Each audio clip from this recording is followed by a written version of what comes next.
The paper that we are going to be focusing on today is my latest publication that was published on the 10th of June in the Journal of Applied Informatics and Computing. I'm sorry, I'm using this offline version. I've been having challenges trying to access the online published version.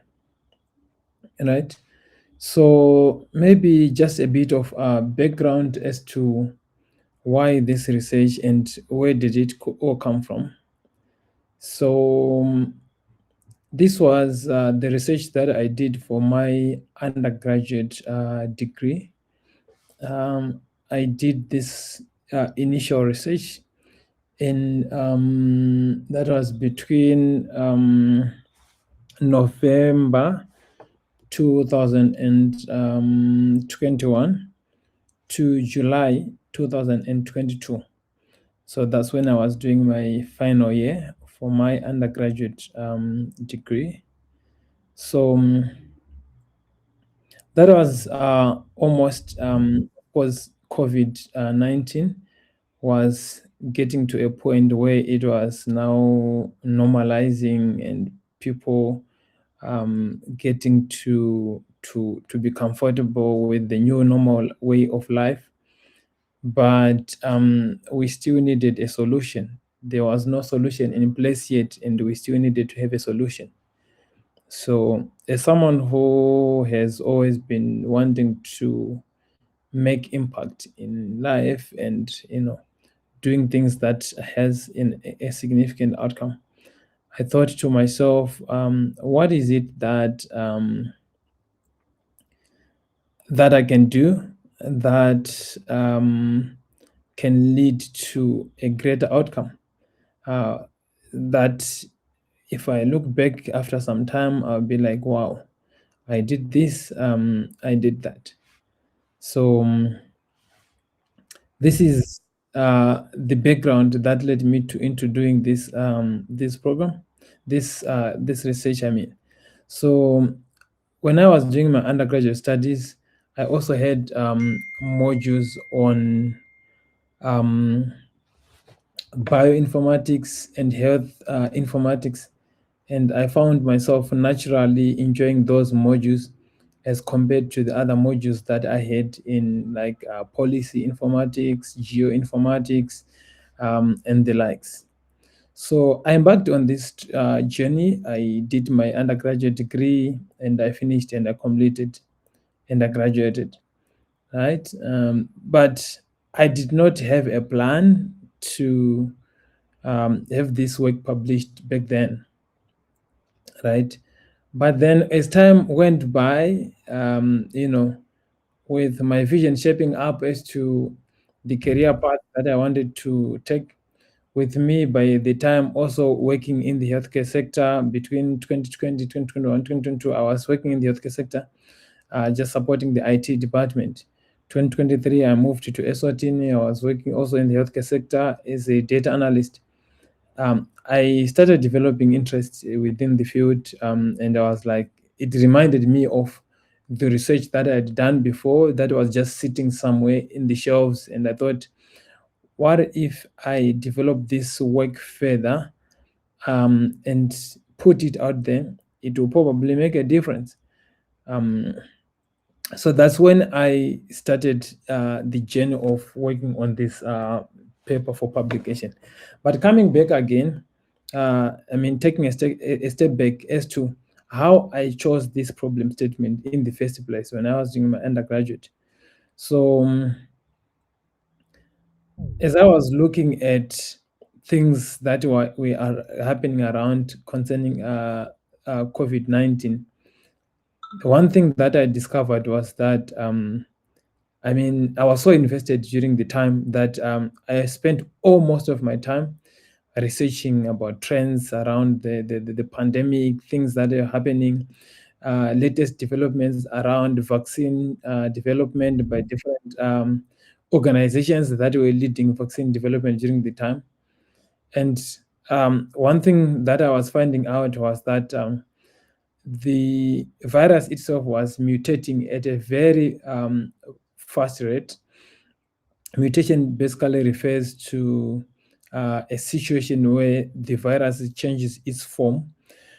So the virus is, for example, the SARS-CoV-2, right? They have a sequence that they have based on, depending with what kind of a virus it is, it will be having a sequence that if you are to come up with a vaccine or a cure for the virus in any way, you would first need to understand this sequence, and then this sequence, in this case, a spike protein sequence.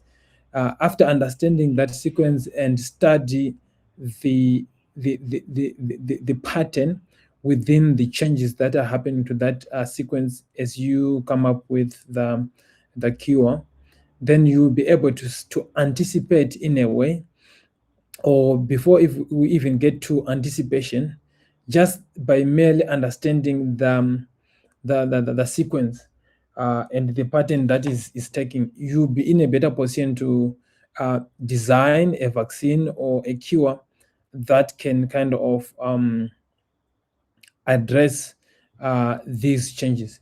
So with the rate of change that was happening with SARS-CoV-2 virus, and I remember very well when the Omicron variant came out, it made so much noise about lethality, or the how vicious it was, and it was just one of the things that got me, really interested in saying, what if we try to find a way around computational biology that can help us try and anticipate the mutational direction of how this virus is changing over time? Can we try and do that and understand how best we can, by virtue of understanding the mutational direction is following, can we try to anticipate the likely sequences of this virus over a specific period of time, such that we address the problem where instead of developing a vaccine at this particular point in time, based on the present sequence that we have, where from now until that vaccine can possibly be, get to a point where it goes to human trials, is approximately 18 months to 24 months, which is basically the life cycle of drugs between, the least you can expect, but they can go for years without even getting to human trials. But I'm saying the least that you can expect is around 18 months to 2 years, right? But with a virus, within 18 months, it would have changed so much. That's why you would realize that there was so much noise around the COVID-19 vaccines, where people really, advocates really advocated, like, there's no point in having these vaccines, because some of them were having efficacy of around 71%. The reason being, from the time they were being developed or designed up to a time where they would go for human trials, the virus would have mutated already. If the first version of that vaccine was developed against the sequence of the alpha variant or the beta variant, by the time we have the Omicron variant, that designed vaccine or drug is no longer even effective against the new mutant of the virus. So this was just one of those challenges surrounding the drug design and trying to find a quick solution around the pandemic that was at the height of killing people, our relatives and stuff. So this is how I came up with this problem statement, and I was like, okay, let me try to work around this. I remember I was discouraged from doing this one by some of my my lecturers back then, and because they were saying this is a very big problem statement for an undergraduate degree. It's a master's level or PhD level, research question. And I was like, no, I still want to explore it because it interests me. I may not be able to come up with the answer, but wherever I will leave it, right, it will be work in progress for whoever will pick it up from there, or for my further studies, or after that. So I embarked on the journey. So now fast forward, after graduating 2022, and leave it there, and here comes me in 2023, starting to have interest around putting this work out there and publishing with more information available about the SARS-CoV-2 virus, which is the virus that caused the COVID-19 disease. Right, with more information, more research, more data out there, to try and do further inquiry, I thought of going back and start trying to do this research. So, of course, the research question changed a bit from my initial inquiry for my undergraduate, and I started revisiting the code, revisiting the data, running some experiments. Then I realized that I think alone I was not gonna be able to really do it and come up with something that is meaningful. I would need co-founders. I mean, not co-founders, co-authors, right? To work with on this research, and that would also ensure diversity of ideas and viewpoints. So I reached out to my former lecturers and I was like, okay, can we embark on this journey together? Then yes, they were willing, they came on board, and we started the journey. Right. So the first appearance of this research, in terms of putting it out there and try to get input from fellow researchers, it was at the Deep Learning Indaba 2024 in Dakar, Senegal. That's when I presented this work, and I got feedback that I got from that conference, which also gave me an opportunity to come back and make some iterations, correct some of the things that had been raised by fellow researchers, and I had hoped I would get an opportunity to also publish soon after, but things did not go according to plan during that time, and it demotivated. I mean, I waited for some time, hoping that it would get. What the efforts that I was trying to make by then to get it published would work out, but it didn't work out. I only found out after about 10 months that this is not going to work out. So it was a hurdle, because I felt demotivated at that point, and I was like, let me just possibly give up on this research and just leave out and try something else. But then something kept me, actually a number of publishing opportunities and conferences came by and passed, and I was like, let me just give up on this, because I didn't really have the energy and to do it because of work as well. It was just a lot to do. So until I was like, but no, this research, the sole reason why I did it in the very first place, is because I wanted to have an impact in within the field, just making my little contributions. This research could be a basis of something. I know there's research, similar research around this area, but well, maybe my research could be one of the missing pieces to try to piece things together and come up with an effective methodology or approach that can help us contain, future future lethal viruses that can come away, or even the present ones. Who knows? So I had to come back, and I was like, let me try again working on this. Then we started the journey. I think it was now around 2025, mid 2025, actually early 2025. into mid-2025 up to a certain point. We submitted this work to one journal, and the work wasn't accepted. And we received feedback. Fortunately, it wasn't accepted, but we also received feedback as to why it wasn't accepted, which was also another opportunity to come back, work on the research, iterate, and improve on the work and stuff. And then we early this year submitted to the Journal of Applied Informatics and Computing, right, where we also initially received feedback, around March. Then we had to make changes. We had to make revisions based on that feedback. We submitted again. Then we received more feedback. We had to do some iterations until it was accepted and got published on the 10th of June. So it hasn't been an easy journey. It took a lot of patience, a lot of determination to put the work out there, and to get to this point where we are today. So I'm just gonna read through the abstract, then we can discuss a bit moving forward.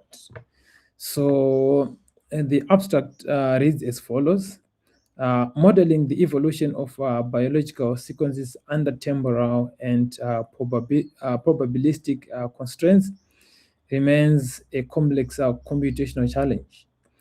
This study investigates longitudinal deep learning for probabilistic modeling of mutation patterns in the SARS-CoV-2 spike protein.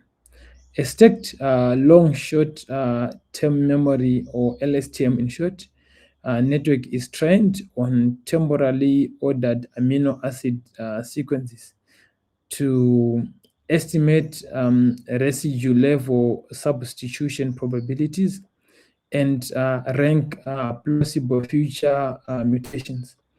Unlike deterministic classification approaches, the proposed framework treats mutation prediction as a probabilistic ranking task, accounting for the inherent uncertainty of viral evolution. The model is evaluated using metrics suitable for imbalanced sequence data, including top K accuracy, precision, recall, F1 score, and ROC AUC. So results indicate strong ranking performance with top 3 accuracy of 94.6% and ROC AUC of 0.91. In comparison, the overall accuracy of 93.1% is interpreted cautiously. Please note cautiously. Given the dominance of conserved residues, error analysis shows that difficult predictions are concentrated in low frequency, rapidly evolving residue positions. Right? A comparison with a frequency-based baseline demonstrates that the LSTM captures temporal dependencies beyond static substitution patterns. Predicted mutations distributions exhibit a structured alignment with known functional regions of the spike protein, as supported by the established literature, providing qualitative biological validation.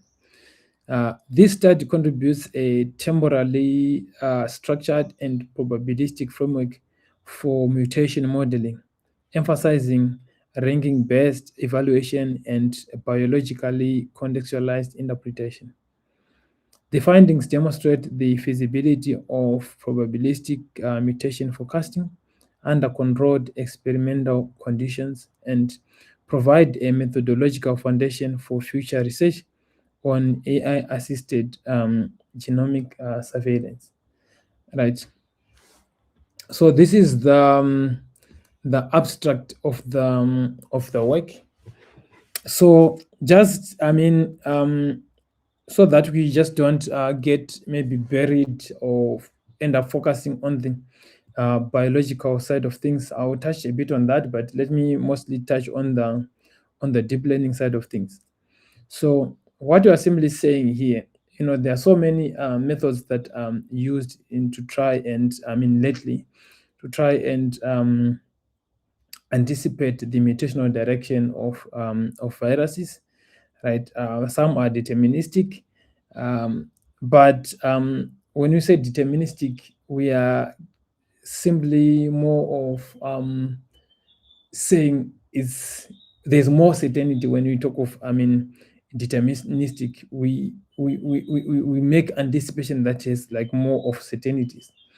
But in our case, we took a probabilistic approach, because when it comes to the field of biology itself, it's a complex field that needs a lot of work, and it would be dangerous to come up with a claim that this can do that or this can do that, because it takes a lot of time, years of time of research to come up with an approach that is really deterministic without any doubt about that approach. So we decided to take a probabilistic approach based on the literature gap that we were seeing, right? And this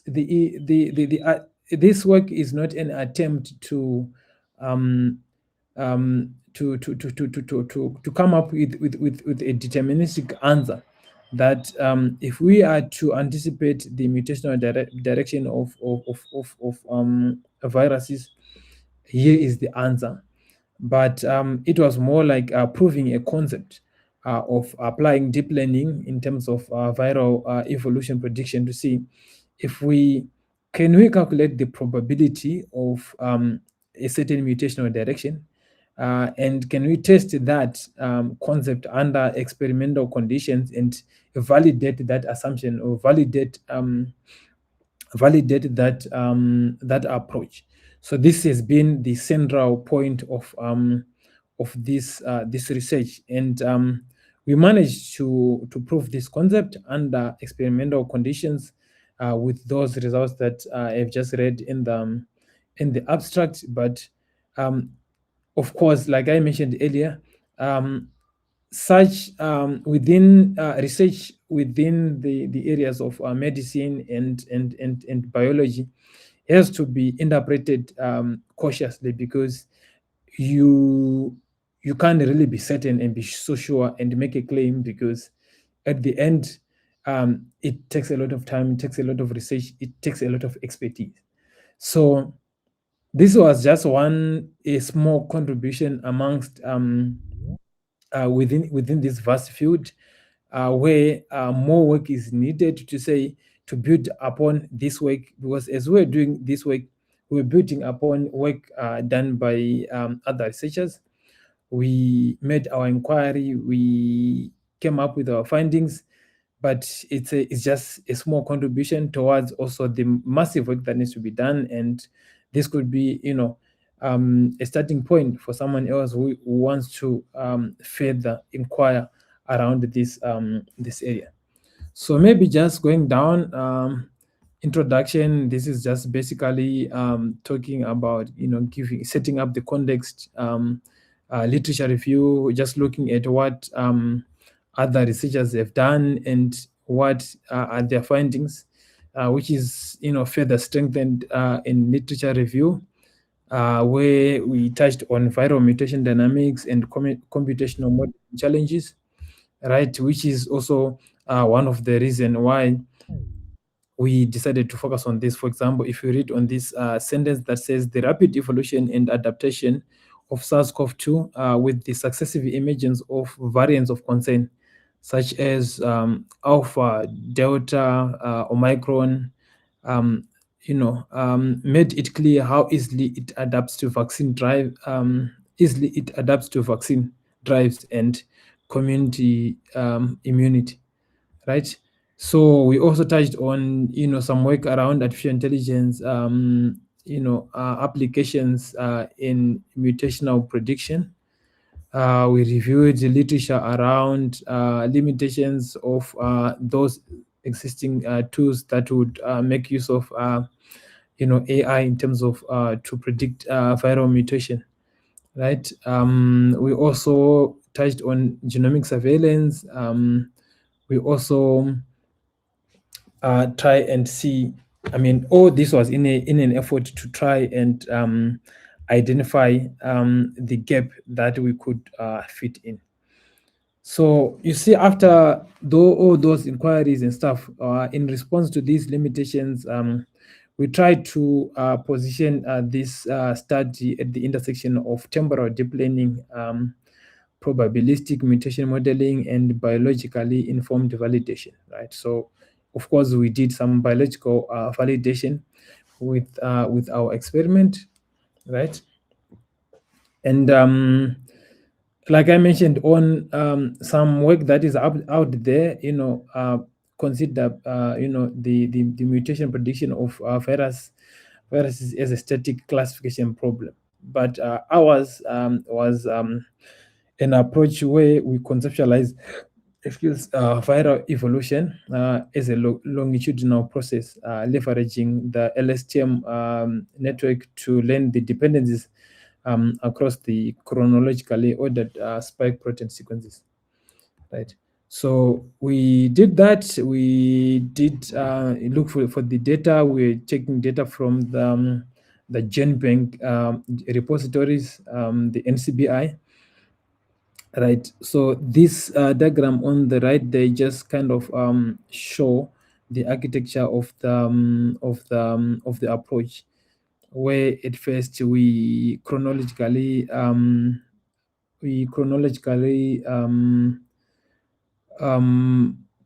ordered the amino acid the spike protein sequences, right? We did amino acid encoding, so there's that layer of amino acid encoding. Then we stack the LSTM on like different layers, and then at the end we have our ranked mutation prediction, which basically the top K, with our focus on the top 3, right? So I'm sure you've had an opportunity to look into the work and read on the approach, but I don't want to focus much on this because I suppose you've read. I want us to more like discuss this work, other than me just going through work that you've almost already read through. So these diagrams are simply just showing the findings of this inquiry, right? Then the discussion of the work here at the end. I'll also just maybe focus a bit on the conclusion, right? So just maybe going through the conclusion. This study investigated the use of longitudinal deep learning for modeling probabilistic mutation patterns and temporally ordered SARS-CoV-2 spike protein sequences. And by framing mutation prediction as a ranking-based probabilistic task rather than a deterministic classification problem, the proposed approach provides a more realistic representation of viral evolution under uncertainty, right? The empirical results demonstrated that a stacked LSTM architecture can capture temporally structured mutation patterns and produce stable probabilistic rankings across residue positions. So, of course, the accuracy of this study is high, but it is we don't attempt to use these results to be deterministic about our interpretation of this work. We interpret this conservatively, right? Due to the prevalence of conserved residues, and the greater emphasis is placed on a ranking-based metrics and ROC AUC as more informative indicators of predictive behavior. So the error analysis that we did reveals that prediction challenges are concentrated in low frequency and rapid evolving residues. Right. So maybe importantly, I can also focus on this. Importantly, the study does not claim. This is what I've been also been trying to emphasize, that in our attempt, we don't attempt to claim to predict viral evolution deterministically. Rather, it demonstrates that probabilistic modeling of mutation patterns is feasible, right? Under controlled experimental conditions, and can provide a structured insight into the evolution of sequence dynamics. So the proposed framework is simply contributing to a methodological foundation for AI-driven mutation analysis by integrating temporal modeling, probabilistic prediction, and biological contextualization. The proposed framework is inherently extensible to other viral genomic systems, provided that the temporally structured sequence data and domain-specific validation are available. Future work should extend this approach through comparative evolution with transformer-based architectures, incorporation of phylogenetic and epidemiological data, and deeper experimental validation to enhance translational relevance in genomic surveillance and public health applications. So, like I was mentioning earlier, we made our attempt to contribute to it, but we don't claim to be that the results are deterministic, but rather they're probabilistic, and we're trying to prove a concept that can also be applied in many other viruses that are existing or that can possibly come in the future. Right. So this is basically it about this research. So maybe allow me to open the floor for questions, or allow Sophie to jump in. I don't know how you usually do things, but maybe let me pause here and maybe allow us to interact a bit.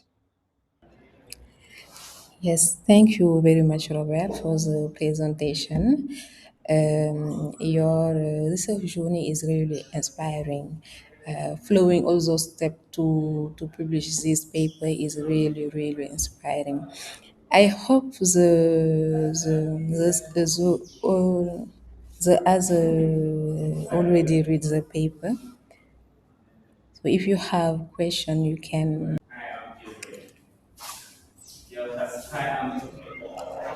Um, good morning. Can you hear me, please?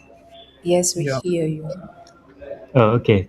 Thank you, Robert, for your great work, and congratulations for your presentation. And also Thank congratulations for having, the courage to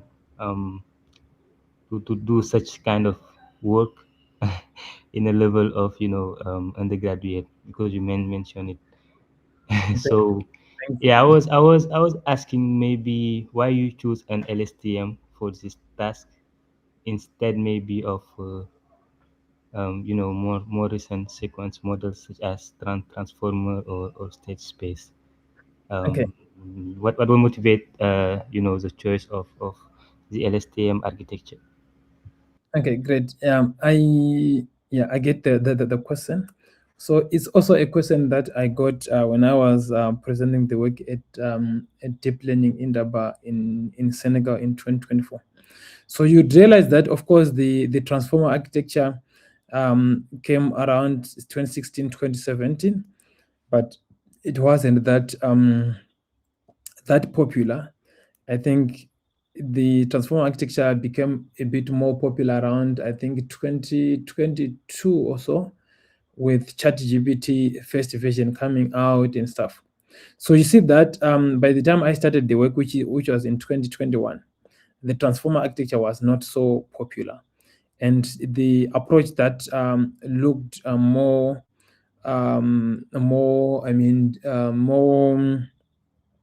promising to me at that point was the LSTM approach. So, of course, with the transformer architecture coming into play, um, over the time when I was now trying to publish, I still believed that the LSTM approach was not it's not like it was no longer really an approach that could give us the results that we can expect. So since I had already done much work around that, I decided to continue that route and see how it would go. And yeah, it proved that the LSTM approach is still a relevant approach that you can still take.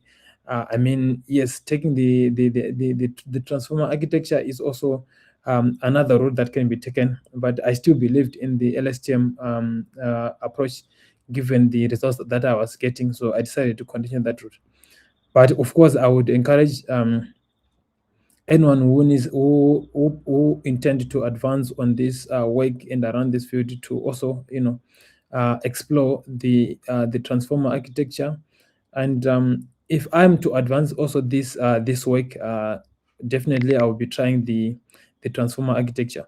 Right? And here, even in our conclusion, we actually mention it that on the last line, when we said future work should extend this approach through comparative evaluation with transformer architecture based transformer based architectures incorporation of excuse me, incorporation of phylogenetic and epidemiological data and a deeper experimental validation. So what we're simply saying here, we're saying that we didn't do all the work that needs to be done. There are still other approaches that we can try and make and compare the results with the findings of this research, and then in an attempt to advance the work. So of course, there's still a lot of work to be done. The transformer architecture is one of the approaches. Yeah, perfect. So I think it can be, interesting to compare, your work maybe against transformer based architecture, like you said. So um, that's clear there. Thank you. And thank you again for that great question. It's really a great and interesting question. Yeah, I do concur with you that we can also try other approaches and compare the findings. And like I mentioned, if ever I'm to advance this, as I am starting my master's journey, if I'm to find myself also still curious about this area, I'll be exploring the transformer architectures and see what would be the findings. It would be also interesting also to build upon this work. So yeah, thanks again for that great question. Any other questions or contributions?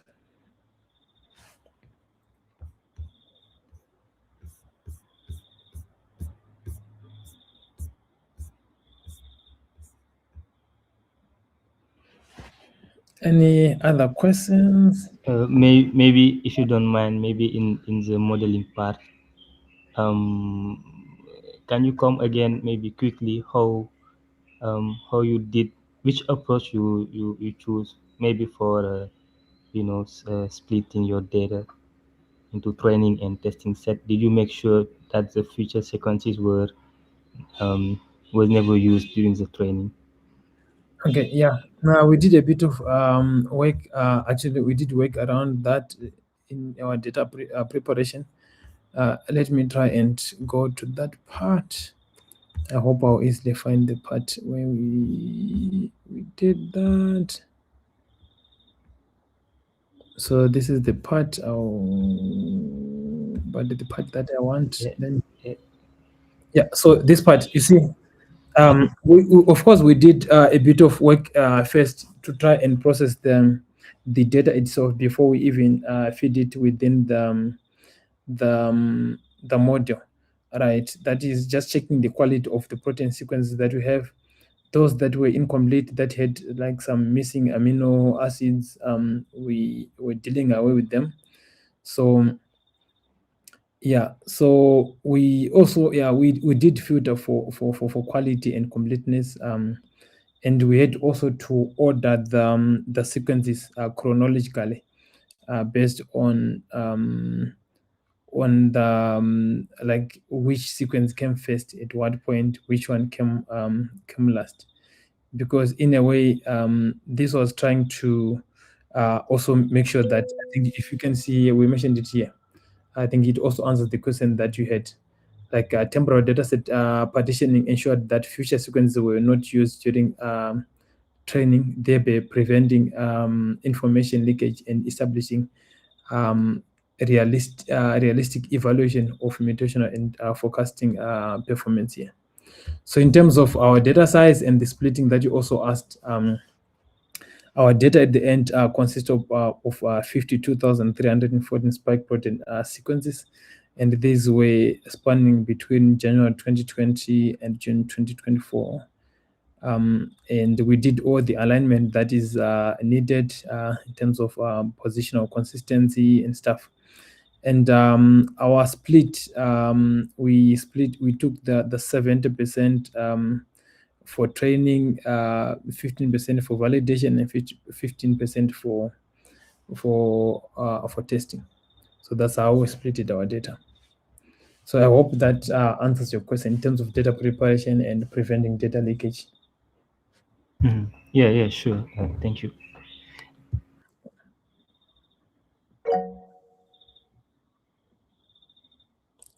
Yes, I think Nguaru's hand is up. Yeah, maybe if you don't mind awaiting Guaru. Mhm. I understand this work was more about temporal modeling. Mhm. So I was wondering maybe also considering special dependencies uh, can also contribute to the result. Maybe including geographical information since mutation dynamics may differ across regions or countries. I don't know if it aligns in your the perspective of your works Yeah. or So, of course, the findings with the data, you would see that the mutational patterns of the sequences collected in areas around the United States and other places, as compared to the African region, would be different in a way. So, but we didn't really focus much on that in this research. But the good thing is, lately I've been also involved with climate sensitive infectious disease network, which is also focused on diseases modeling, with also much emphasis on the such factors such as geography, climate and stuff, all those different factors. So it has also enriched my perspective as to the many factors that are involved in that also affect like disease or viral mutational directions and stuff. So it's also, those are also factors that I would encourage anyone who is to advance upon this work to also look at. And as I mentioned, if I'm to advance this work, those are some of the things that I would incorporating alongside taking the transformer based approach. yeah, exactly. Thank you for that. And thank you again for your questions. I mean, your questions makes me curious. Like, are you really in this field? What's your background? Yeah, my background is more about mathematics, so but I have interest on doing research on Great. special temporal downscaling for some climate variables. So looking at your work, so this is more about temporal, but I think also we can considering the spatial learning, the spatial patterns can also help the model. So I'm not really about I didn't do great thing on that, but theoretically I think that can be valuable. Okay. So yeah, that was my where my curious was. But I Yeah. will be very interested also on working again or um, Yeah. trying to consider that special part of the work. Yeah. I really like your perspectives and your contributions. if it's an area that you are really interested in and curious about, I would be happy to explore any form of collaboration that you can take, because in as much as I did this work and put it out there, like I said, it's an area that is still interesting and dearly to my heart, that I'm most likely going to continue building upon this work as I embark on my master's journey. So if it's work that really resonates with you, we can explore collaboration for further work around this area. Yeah, exactly. I think we can try to to challenge that part of the work. I Yeah. mean, learning the spatial pattern on that. Yeah. But it's perfect. Yeah. Yeah, I got I get your LinkedIn. Okay, no worries. Yeah, I just pasted my LinkedIn in the chat for in case we are, or like for those who are not we are not connected to. But yeah, I think I can also get your contact from Sophie. Then we can talk further and try to explore what we can actually work on together. Any other questions, Kwaru? Yeah, so Robert, I hope you can hear me. Yes, now I can hear you clearly. Okay. Yeah, I was just having a few challenges with my microphone. Okay. Um, yeah, so I think my question is almost similar to something that has been already discussed. Given Mhm, that long short-term memory models, they suffer from this challenge of vanishing gradients or mhm, exploding gradients. mhm, And if you look at the spike protein mhm, of COVID-19, previously called SARS-CoV-2, mhm, it's like almost like 1,100 something amino acids. I mean, So yeah. that's a very big sequence if you think about it.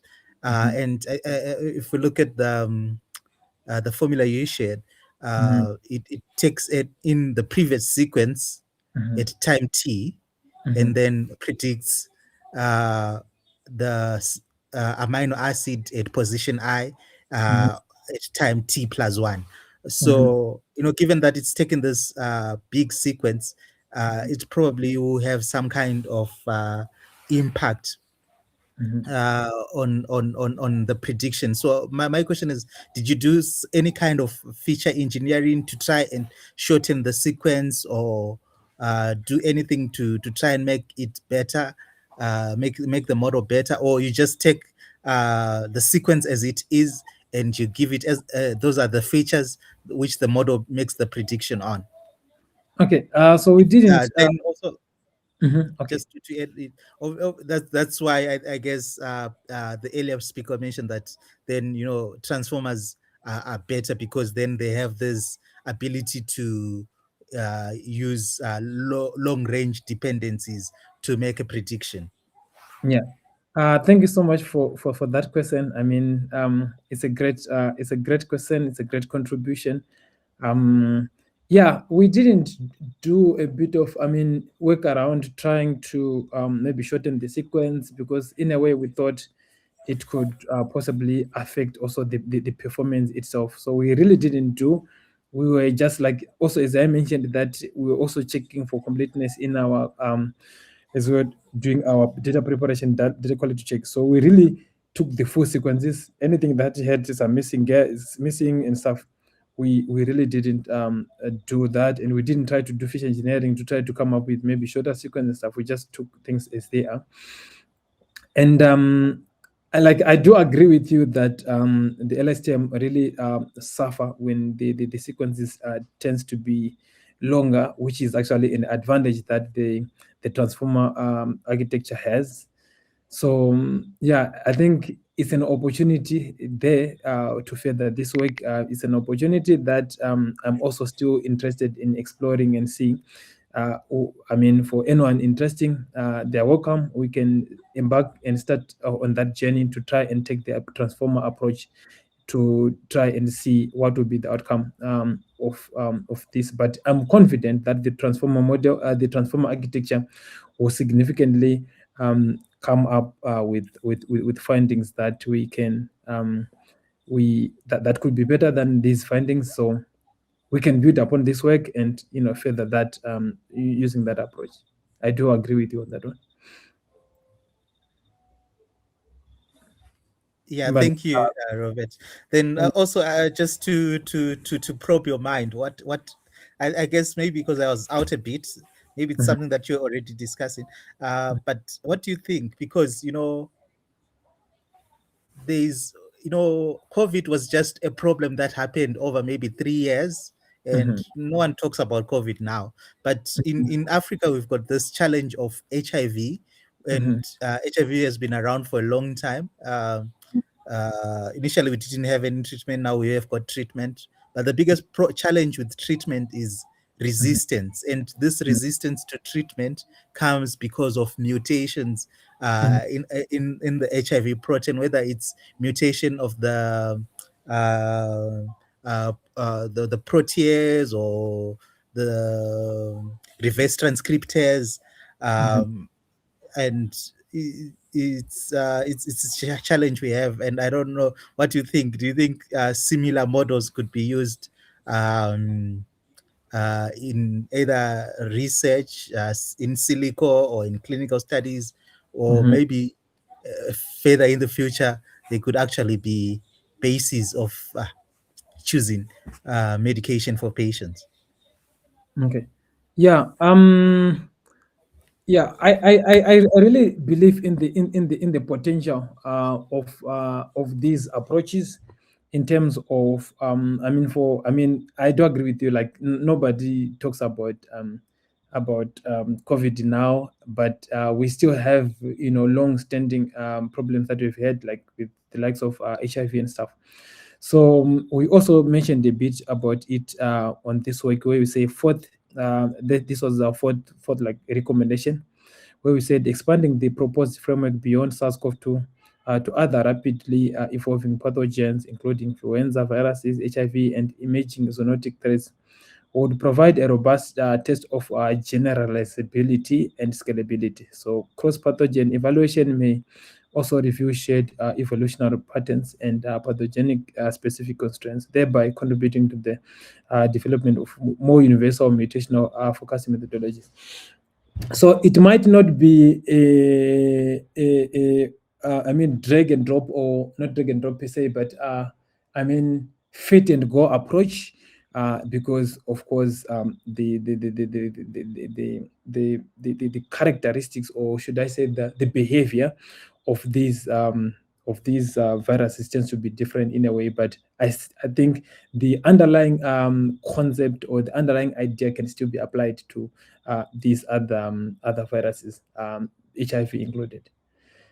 So yeah, that's an interesting also finding. Like I was saying, if I'm to probe this further, definitely I won't be applying this to SARS-CoV-2, but also identify another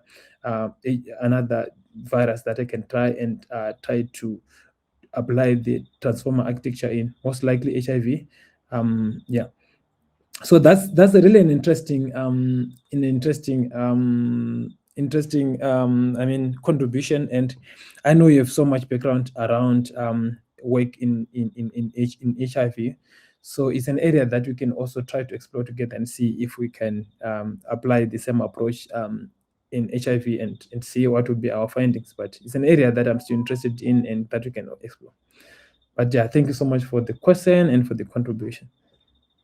I have one question. COVID already passed, so can we use this paper to another subject, to applicate it to another virus?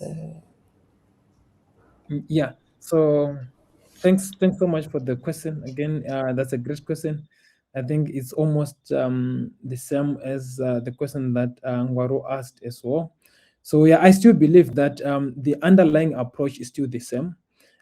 This approach of we can take the lessons that we have learned from this research, as well as the gaps that we are already identifying in this research, the likes of maybe the length of the sequences, as Nkwaru mentioned, vis-a-vis the approach of LSTM. So those are some of the gaps that we are already seeing and maybe learning from out of this research.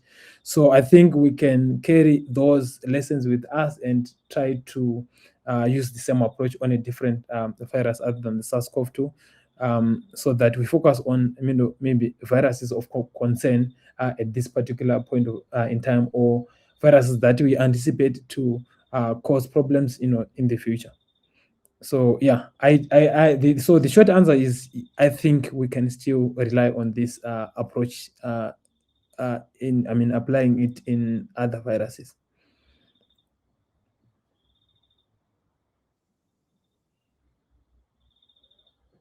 Yeah.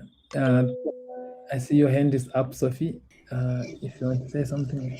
No, thank you. Thank you very much for the response. Thanks again. So can we Anyone? come on the result you have, comparing on other result on internet? Please come again.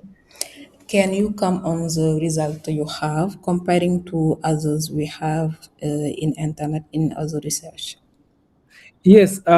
Yeah. We did a comparison of our findings against the other literature that we looked at. Of course, with some the findings will be the same. The results. With some, our results are a bit higher than others, but at the end, it also comes back to the differences in the approaches taken. For some, they take a deterministic approach. For us, it was a probabilistic approach. So at the end, that also, in as much as we can possibly also compare the results, those factors also needs to be considered as to the differences in approach. Okay, I see. Yeah.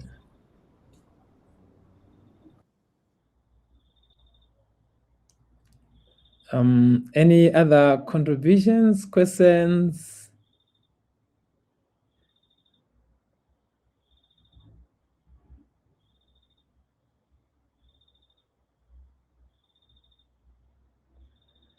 Yeah, I think in the absence of questions, maybe I'll hand over the mic to you, Sophie. Yes, nobody have another question? So we will end up here the reading group. Thank you very much, Robert, for coming. That was very interesting. That was very interesting, and the discussion, the interaction with Pap Malik and Goa was really interesting. So thank you. We hope we will have you next time. Yeah, let me say also thank you, Sophie, for and the entire group for having me. Thanks, Sophie, for extending this invitation to me. It's been a pleasure interacting with you this evening and discussing this work. I loved this experience because ever since this work has been out there, this was the first time I had an opportunity to discuss this work like with a group of people. Now reflecting, looking back, and to hear feedback about. What has been their experience in reading this paper? What are some of the gaps that they've been finding, and what ideas do they have around this research, which is also an opportunity to learn from this and start thinking around, okay, what can be done further around this work. If I'm to further this work, what is the starting point, where to start from, what can I possibly look into? I think this also session also served as an opportunity for us to just identify common areas of interest that we can possibly work together and further this work. And who knows, maybe we are sitting at the center of I mean, we hold the potential to actually come up with something that will address some of these problems that we have in biology and medicine. So above everything, thank you so much for the opportunity, and thank you so much for having me. Thank you so much, Robert. I can't pronounce his name, but he sent her LinkedIn account in the chat so we can connect each other on LinkedIn. So So thank you I'll help. very much. Yeah, I'll help you guys. I know you're francophone, and the name is actually so it's Ngwaru. Wow, okay. So it's Thank Ngwaru. you. Thank you. Ngwaru, yeah. So yeah, Ngwaru, maybe just an opportunity to also talk a bit around this.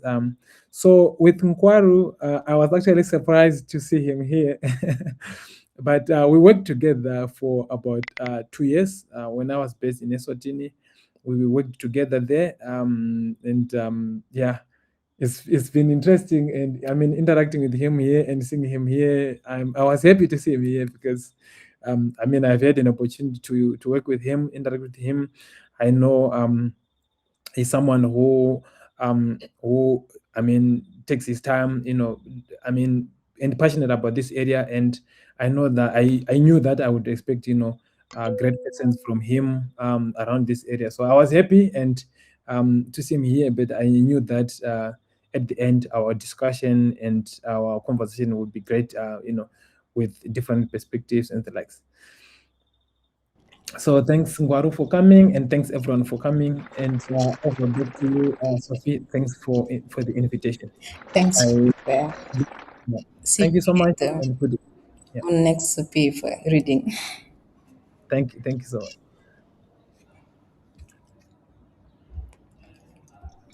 L'enregistrement est arrêté.